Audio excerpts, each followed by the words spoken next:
सैया हो खलके खलके आ दर्द बा हलके हलके। सैया हो खलके खलके दर्द बा हलके हलके। क्या सोच है रे तेरी, मानना पड़ेगा। अब इसमें हमें एक चीज समझ में नहीं आया है कि ई गानवा में सैया से का कह रही है कि खलके खलके, कौन सा खलके खलके है भाई?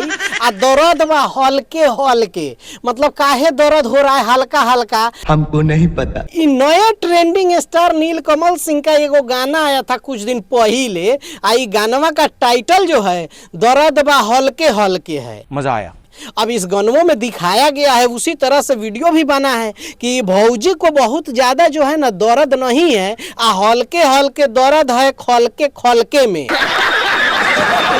अब इसमें तो आशुतोष तिवारी जो लिखे हैं उनसे ही पूछना पड़ेगा कि कौना दर्द के बात हो रहा है, आ इस शरीरवा में खालका खालका का है, ये हमें साला अभी तक समझ में नहीं आ रहा है। अगर ये आशुतोष तिवारी मिलेंगे आ चाहे नीलकमल सिंह कभी मिलेंगे तो जरूर पूछेंगे कि खालका खालका में हल्का हल्का दर्द का है, मतलब कि ये तो बड़ा साफ सुथरा गाने वाले लोग हैं, साफ सुथरा लिखने वाले लोग हैं। आशुतोष तिवारी की, प्रियांशु सिंह, नीलकमल सिंह, ये सब लोग थोड़ा साफ सुथरा काम करते हैं, तो काहे अपना हाथ गंदा कर रहे हैं? Good question. नहीं, हम नहीं कह रहे हैं, ये गानवा का लाइन कह रहा है, लेकिन अगर कभी मिलिएगा तो हम पूछ लेंगे, तो आप मुझे समझा दीजिएगा कि ये भौजी का कहना चाह रही है खलके खलके हल्के हल्के दर्द है।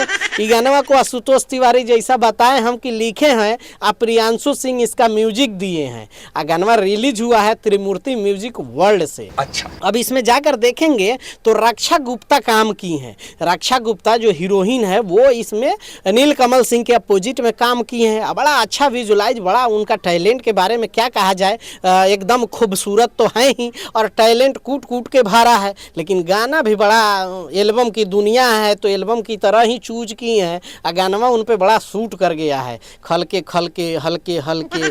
अभी क्या है, आप लोग अगर पता है आप लोगों को तो नीचे कमेंट करके बताइएगा। हम गाना को गलत नहीं कह रहे हैं, लेकिन हमें थोड़ा सा समझने में साला कन्फ्यूजन हो रहा है कि ये लाइनवा ससुरा क्या कहना चाह रहा है, अब समझ नहीं आ रहा है। तो अगर जानते हैं तो बताइएगा मुझे। मिलते हैं अगला वीडियो में। बाय बाय, टेक केयर, जय हिंद।